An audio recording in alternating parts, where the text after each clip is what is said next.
మిమ్మల్ని ఉద్దేశించి మాట్లాడవలసిందిగా కోరుతున్నాను. అందరికీ నమస్కారం అండి.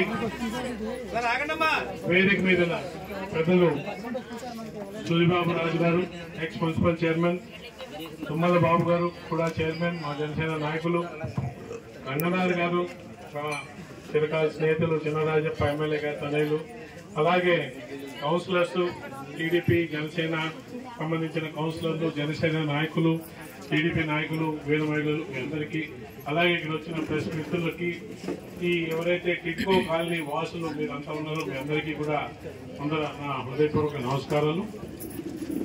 ఈ టిడ్కో చైర్మన్ గా నేను పదవి తీసుకొని ఇప్పటికీ 2 నెలలు అవుతున్నది. ఈ 2 నెలల్లో ఒక 16 కాలనీలు తిరిగాను. తీసుకున్న రోజు నుంచి ఈ అన్ని కాలనీలు తిరుగుతూ మీ యొక్క ప్రాబ్లమ్స్ ఏంటి అని వినడం జరుగుతున్నది. అయితే ఎక్కడ పోయినా కూడా కొన్ని మీరు చెప్పిన ప్రాబ్లమ్స్ కామన్ ప్రాబ్లమ్స్ కొన్ని ఉన్నాయి. అంటే బ్యాంకు సమస్య అనేది ఎవరైతే మాట్లాడుతున్నారో ఆ బ్యాంకు సమస్య అందరికీ ఒకే సమస్య. తర్వాత కొన్ని ఈ పెద్ద పెద్ద కాలనీస్ లో మాకు స్ట్రీట్ లైటింగ్ ప్రాబ్లం అని, డ్రైనేజ్ ప్రాబ్లం అని, తర్వాత ఇల్లు హ్యాండ్ ఓవర్ సరిగ్గా చేయలేదని, ఇటువంటి ప్రాబ్లమ్స్ ఉన్నాయి. మీ అందరికీ సవివరంగా ఒక 2 నిమిషాలు యాక్చువల్గా ఈ టిడ్కో ఎట్లా స్టార్ట్ అయింది, ఈ ప్రాబ్లంలో ఎందుకున్నాము అనే ఒక విషయం మీకు మనవి చేసుకుంటాను. కొంచెం ఓపిక 2 నిమిషాలు. 2016లో ఈ టిడ్కో సంస్థ స్థాపింపబడింది.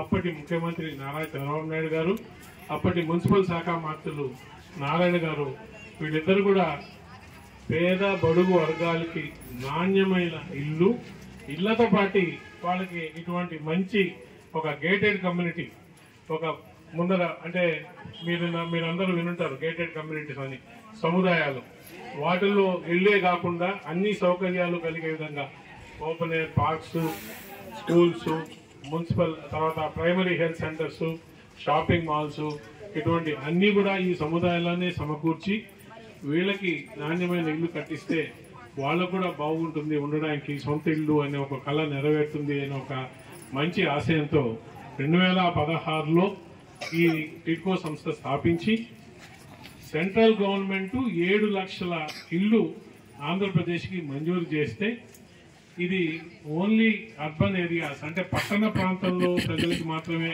ఇది అవుతుంది. కాబట్టి పట్టణ ప్రాంతంలో భూమిని సేకరించి 1200 కోట్ల రూపాయలు పెట్టి సేకరించడం అయింది అప్పట్లో 2016-17లో.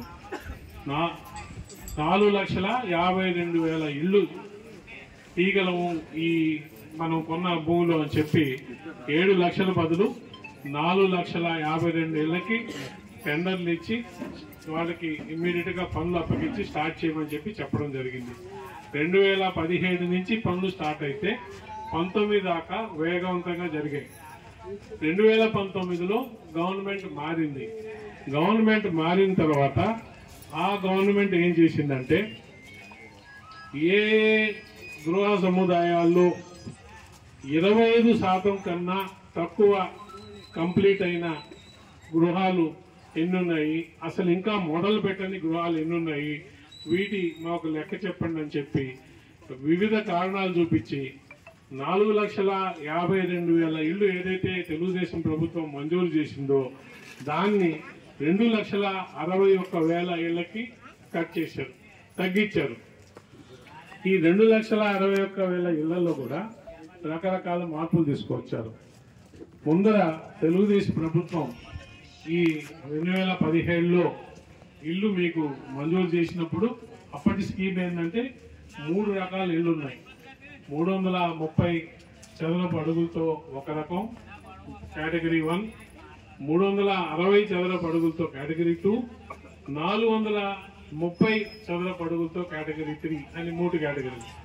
వీటికి సెంట్రల్ గవర్నమెంట్ నుంచి 1.5 లక్ష సబ్సిడీ, స్టేట్ గవర్నమెంట్ నుంచి 1.5 లక్ష సబ్సిడీ, టిడ్కో సంస్థ 90,000 అంటే 3,90,000 రూపాయలు సబ్సిడీ ఇచ్చి లబ్ధిదారుల నుంచి 1వ కేటగిరీకి 25,000 రూపాయలు కట్టమని అడిగాం, 2వ కేటగిరీ నుంచి 50,000 కట్టమని జరిగింది, 3వ కేటగిరీ అంటే 2 బెడ్రూమ్ హౌస్ నుంచి 1,00,000 రూపాయలు కట్టడం అడగడం జరిగింది.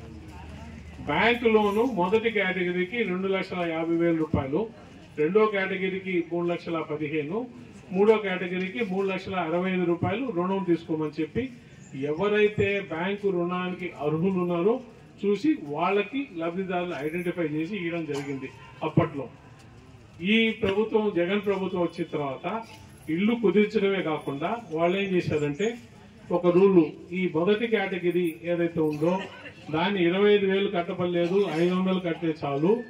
రెండోది ఈ 2.5 లక్షల అప్పు ఏదైతే ఉందో ప్రభుత్వం ఆ అప్పు తీరుస్తుంది అని చెప్పి మాట చెప్పారు కానీ ₹1 బ్యాంకు కట్టలేదు. ఇవాళ ఈ ఒక్క దీని మీద 4,500 కోట్ల అదనపు భారం ప్రభుత్వం మీద పడింది. మేము ప్రభుత్వంలో రాగానే అసలు ఏంటి ఈ ప్రభుత్వం, ముందర ప్రభుత్వం టిడ్కో ఇళ్ళని ఏం చేసింది అని పరిశీలిస్తే అప్పులు ముంచెత్తిపోయినారు. మీ అందరి దగ్గర నుంచి ఎవరైతే అప్పు తీసుకున్నారో వాటిని సరిగ్గా ఉపయోగించకుండా, ఈ టిడ్కో కాలనీస్ కంప్లీట్ చేయకుండా, కంప్లీట్ అయిన ఇళ్ళని నివాసాలని ఎవరైతే లబ్ధిన్నారో వాళ్ళకి అప్పచెప్పకుండా ఎన్ని విధాల ఈ ఇళ్ళని నాశనం చేయాలో, ఎందుకు చేశారు అనేది ఈ మంచి పేరు ఏమన్నా వస్తుందేమో తెలుగుదేశంకి, ఇంత మంచి ఇల్లు కట్టించారు అని చెప్పి ఒక దురాలోచనతో, ఒక దుర్బుద్ధితో ఈ ఇళ్ళని, కంప్లీట్ అయిన ఇళ్ళని ఇవ్వకుండా ఇవాళ వాటిని పాడుపడే విధంగా, శిథిలావస్థకు వచ్చే విధంగా తయారు చేసి, నేను పోయిన ప్రతి ఒక్క కాలనీలో ఏం చూస్తున్నా అంటే ఇల్లు తయారైన ఒకసారి ఆల్రెడీ కంప్లీట్ అయిన ఇళ్లలో డోర్లు ఉండవు, ఎలక్ట్రిసిటీ వైర్లంతా పీకేస్తున్నారు, గ్రిల్స్ పీకేస్తున్నారు, లైట్లు లేవు. ఇవన్నీ కూడా ఈ ప్రాబ్లమ్స్ కంటిన్యూస్ గా మేము చూస్తున్నాం. ఇక్కడ కొన్ని దగ్గర ఏంటంటే ఇన్ఫ్రాస్ట్రక్చర్, అంటే మీకు డ్రైనేజ్ ట్రీట్మెంట్, మీకు డ్రైనేజ్ అంతా కూడా అండర్ గ్రౌండ్ డ్రైనేజ్ ఉంది. ఇవన్నీ ట్రీట్ చేయడానికి డ్రైనేజ్ ట్రీట్మెంట్ ప్లాంట్లు ఉన్నాయి. ఏ సముదాయానికి ఆ సముదాయానికి సపరేట్ గా ఈటీపీస్ అంటాం, ఎఫ్లూయెంట్ ట్రీట్మెంట్ ప్లాంట్స్, వాటిని పెట్టున్నారు.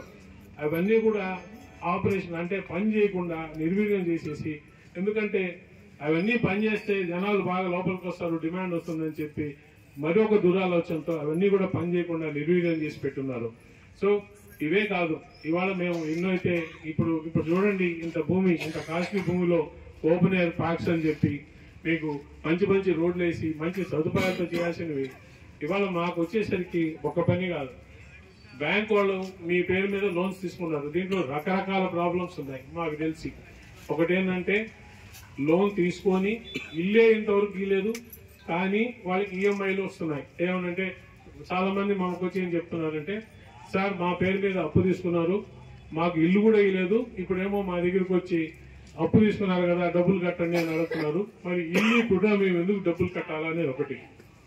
ఇంకో టైప్ ఏంటంటే, సార్ ఇల్లు ఇచ్చారు కానీ మాకు చెప్పినప్పటికన్నా 2 ఏళ్ల తర్వాత ఇచ్చారు, లోన్ మాత్రం 2 ఏళ్లు ముందర తీసుకొని ఇప్పుడు మమ్మల్ని ఆ రోజు నుంచి ఇల్లు ఇవ్వకుండానే మీకు ఎప్పుడైతే అప్పు ఇచ్చామో ఆ రోజు నుంచి కట్టమని చెప్పి అడుగుతున్నారు, ఈ వడ్డీలు చాలా ఎక్కువైనాయని చెప్పి ఇటువంటివి కొన్ని వస్తున్నాయి. ఇవాళ వివిధ రకమైన మీ యొక్క ప్రాబ్లమ్స్ అన్ని కూడా వింటున్నాం, అన్ని రాసుకొని వీటిని గవర్నమెంట్ దృష్టికి తీసుకొస్తున్నాం. ఇవాళ గవర్నమెంట్ ఏం చేసింది అనేది మీకు కొంచెం 2 నిమిషాల్లో చెప్తాను, తర్వాత ముగిస్తాను.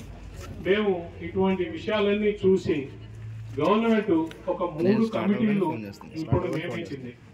మున్సిపల్ శాఖ మంత్రులు వారు, ఫైనాన్స్ మినిస్టర్ వారు, ముఖ్యమంత్రి గారు, డిప్యూటీ సీఎం పవన్ కళ్యాణ్ గారు, వీళ్ళందరూ కూడా ఈ యొక్క సమస్యలు విని మనం ఏ విధంగా వీటిని ముందుకు తీసుకుపోవాలా, ఏ విధంగా టిడ్కో కాలనీస్ ని మళ్ళా నివాసపూర్వకంగా బాగా అన్ని విధాలా బాగుండేటట్టు, ఈ టిడ్కో కాలనీస్ లో నిండా జనాలు వచ్చి ఉండేటట్టు చేస్తే ఏం కావాలా అనేది ఒక అధ్యయనం మొదలుపెట్టింది. మీ ఇమ్మీడియట్ గా మీకున్న ప్రాబ్లమ్స్ గురించి నేను ఫస్ట్ బ్యాంకింగ్ గురించి, బ్యాంకర్స్ ని ఒక మీటింగ్ కి పిలవడం అయింది. ఆ తొందరలోనే డేట్ ఫిక్స్ అవుతున్నది.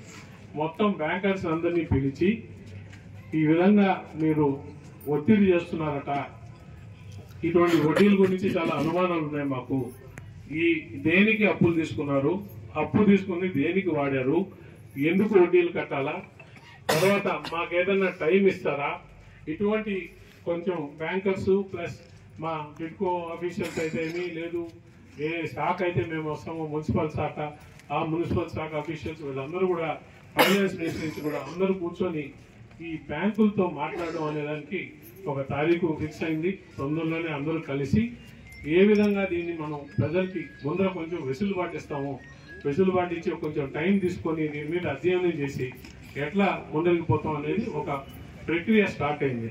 సో ఇవాళ మీకు అర్జెంటుగా సాల్వ్ కాకపోయినా మీరు మా దగ్గరికి దృష్టికి తీసుకొచ్చిన దాని మీద ఆల్రెడీ ఒక వర్క్ స్టార్ట్ చేశాం. రెండోది ఇంకో కమిటీ వచ్చి ఒక టెక్నికల్ కమిటీ. ఆ టెక్నికల్ కమిటీ ఏంటంటే ఇవాళ కట్టిన ఇళ్ళన్నీ కూడా నివాస యోగ్యమా కాదా, వాటిల్లో పోయి ఉంటే మీరు అన్నారు లీకేజెస్ ఉన్నాయి, తర్వాత తలుపులు అంతా చెదలు పట్టి ఉన్నాయి, నేను చూసి వచ్చాను. సో ఇటువంటి వాటివన్నీ కూడా తీసుకొని వీటిని ఏ విధంగా మనం బాగుపరచాలా, నివాస యోగ్యం ఎట్లా చేయాలని చెప్పి ఒక టెక్నికల్ కమిటీ 3 నెలల్లో అన్ని అధ్యయనం చేసి మాకు రిపోర్ట్ ఇవ్వమని అడగడం జరిగింది. మూడోది వచ్చి లబ్ధిదారుల గురించి. ఎందుకు ఇవాళ ఇక్కడ 3,300 ఇళ్లుంటే ఎన్ని ఇళ్లలో ఉన్నారు జనాలు? చాలా తక్కువ, 3,300. నాకున్న రిపోర్ట్ ప్రకారం 3,300 ఇళ్లు అన్ని రకాల పూర్తయినాయని చెప్తున్నారు. మరి ఇది కరెక్ట్ కాదు. అట్లా పక్క పెట్టి 3,300 ఇళ్ల సముదాయంలో 700 మందో 800 మాత్రమే ఉంటున్నారు, పూర్తిగా ఆక్యుపై కాలేదని కొంతమంది చెప్పారు. ఎంత నిజమో నాకు తెలియదు. మరి మాకైనా అన్ని దగ్గర ఇదే ఉంది, మీ దగ్గర కాదు. ఎందుకు ఇంత పెద్ద ఇళ్ల సముదాయాల్లో జనాలు వచ్చి ఉండట్లేదంటే చాలా ప్రాబ్లమ్స్ ఉన్నాయి. సో మీకున్న కొన్ని ప్రాబ్లమ్స్ నేను చెప్తాను, రాసుకున్నాను మీరు చెప్పినవి. వాటి గురించి ఏం చేస్తామో చెప్తూ, కొంతమంది కూడా అర్హత లేని లబ్ధిదారుల పేర్ల మీద కూడా కొంతమంది తీసుకున్నారంటే దాని మీద కూడా ఒక కమిటీ ఫామ్ చేసి 2014 నుంచి 19 దాకా తెలుగుదేశం గవర్నమెంట్ లో ఏ లబ్ధిదారులకైతే అప్పుడు అలకేట్ చేశారు, క్యాన్సిల్ చేసిన వాళ్ళకి ఎందుకు క్యాన్సిల్ చేశారు, కొత్త లబ్ధిదారులు కొత్త వాళ్ళు ఎవరు, నిజంగా వీళ్ళు అవసరం ఉన్న వాళ్ళ లేదా అనేది కూడా దాన్ని అధ్యయనం చేసి రిపోర్ట్ ఇవ్వమని 3వ కమిటీ. సో 3 కమిటీలు ఆల్రెడీ గవర్నమెంట్ ఫామ్ చేసి టిడ్కో మీద పనిచేస్తున్నాం. ఇంకపోతే ఇవన్నీ కూడా వచ్చేసరికి మాకు కూడా ఒక అవగాహన వచ్చి ఇవాళ ఒక అధ్యయనం మొదలుపెట్టాం. ఇప్పటికీ ఓన్లీ 2,61,000 ఇళ్లలో 54,000 చిల్లర ఇళ్లలో మాత్రమే జనాలు ఉంటున్నారు. ఇంకా దాదాపు 1,00,000 ఇళ్ల దాకా 80 నుంచి 90% అబౌవ్ కంప్లీట్ అయ్యి అవి అట్లా ఇవ్వకుండా ఉన్నాయి. సో ఈ 1,00,000 ఇళ్లని మనం కంప్లీట్ చేసి దానికి సంబంధించిన ఏదైతే సదుపాయాలు ఉంటాయో, కరెంటు, డ్రైనేజీ, మిగిలిన ఏదైనా నీళ్లు, ఇటువంటి సదుపాయాలు ఇవన్నీ కంప్లీట్ చేయడానికి ఎంత కావాలా ఆ అధ్యయనం మొదలు పెట్టింది. ఇంకో 15 రోజుల్లో దాన్ని కూడా పూర్తి చేసి గవర్నమెంట్ కి మేము సబ్మిట్ చేయడం మొదలవుతుంది. మేము ఇస్తాం. మాకు ఎంత ఇస్తే దాదాపు 1,00,000 ఇళ్లు మేము 1 సంవత్సరం లోపల అన్ని రూపంలో కంప్లీట్ చేసి ఇవ్వగలం అని చెప్పి ఇదొక అధ్యయనం మొదలుపెట్టింది. ఇంకపోతే మీరు అడిగింది స్కూలు, పార్క్స్ డెవలప్మెంట్, సెక్రటేరియట్స్. ముఖ్యంగా మాకు తెలిసింది ఇక్కడ ఏంటంటే 2. మీరు చిన్న చిన్న విషయాలకి పోయి రావడానికి కొంచెం కష్టం అవుతున్నది, ఊరి దూరంగా ఉందని. దాన్ని మేము కూడా ఆర్టీసీ వాళ్ళతో మాట్లాడుతున్నాం. ఏదన్నా కనెక్టివిటీకి బస్సులు నియరెస్ట్ దీనికి వేయొచ్చా, ఎంత పడుతుంది, దాన్ని మీరు మీ రూట్స్లో దీన్ని చేసుకోండి కాలనీస్లో అని చెప్పి అడుగుతున్నాం. తొందరలో దానికి ఒక సమస్య తీసుకొస్తానని మీ అందరి సమస్యల్లో మాటిస్తున్నాం. ఖచ్చితంగా కూడా ఆ రీతిలో మాట్లాడుతున్నాం. రెండోది వచ్చి మేము మీకు అన్నిటికీ బయటికి పోకుండా ఇక్కడ సచివాలయాల గురించి దాన్ని కూడా మంత్రిత్వ లెవెల్లో మాట్లాడుతున్నారు.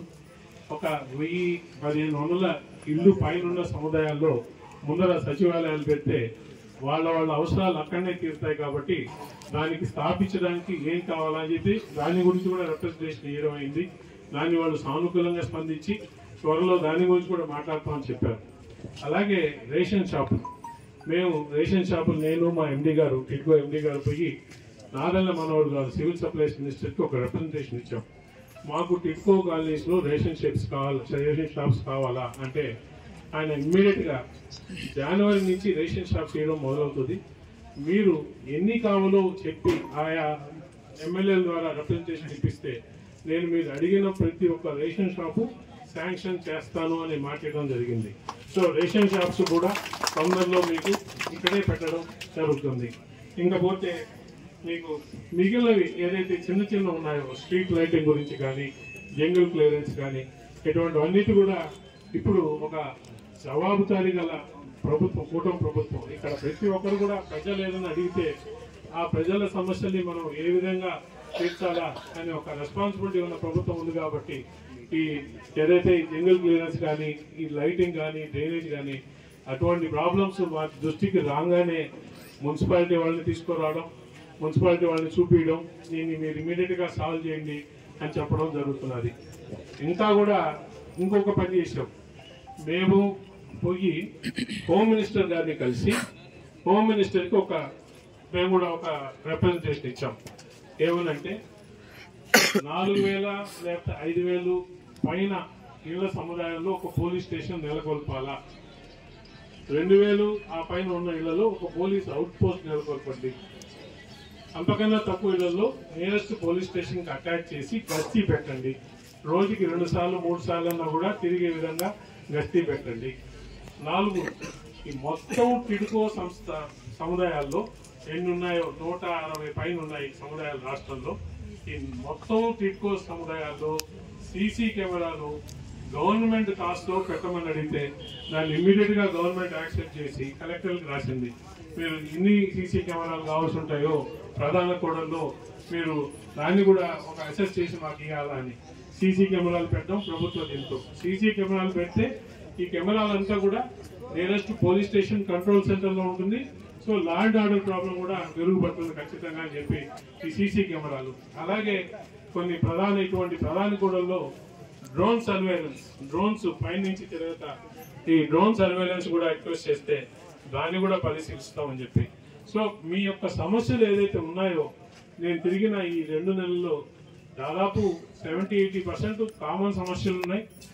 ఈ ఒక్కొక్క కూడలి ఒక్కొక్క సముదాయంలో వాళ్ళకి పర్టికులర్ గా కొన్ని సమస్యలు ఉన్నాయి.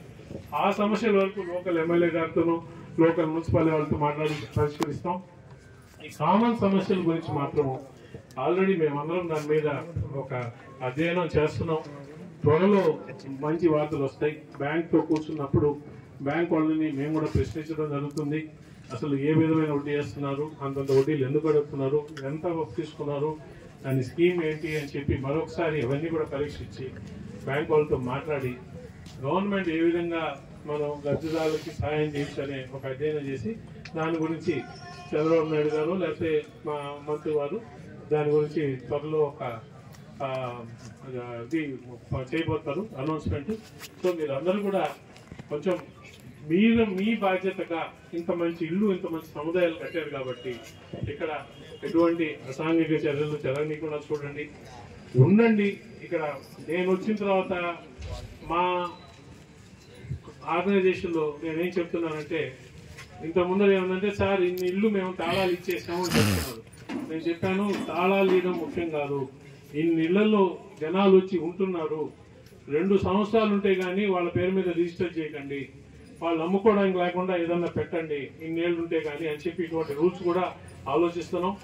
ఈ ఇచ్చిన లబ్ధిదారులందరూ కూడా ఇళ్లలో వచ్చి ఉంటే ఇవన్నీ కూడా చాలా మంచి కాలనీస్, మీకు మంచి జరుగుతుంది, అందరికీ మంచి జరుగుతుంది అని చెప్పి ఆశిస్తూ ఈ అవకాశం నాకు ఇచ్చిన పెద్దలందరికీ కూడా నమస్కారం చేస్తుంది. ధన్యవాదాలు. సార్ మీరు మా సభాపురంలో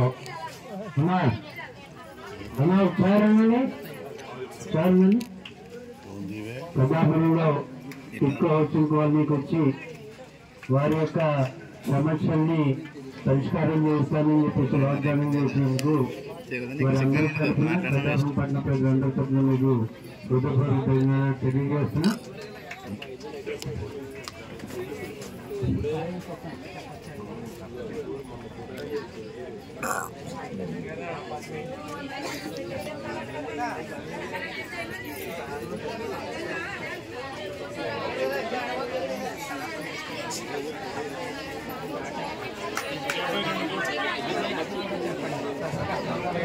ఈ ఎంతో కాలనీ ఖాళీ కలర్లు మార్చడానికి 72 కోట్లు ఖర్చు పెట్టారు క్రిందటి ప్రభుత్వం. దాన్ని కూడా వాళ్ళకి డబ్బులు ఇవ్వలేదు. మీరు అది కూడా అనుకుంటాను, ఎటువంటి పర్మిషన్ లేకుండా చేయించి డబ్బులు ఇవ్వకుండా బిల్లు అక్కడ వదిలేశారు.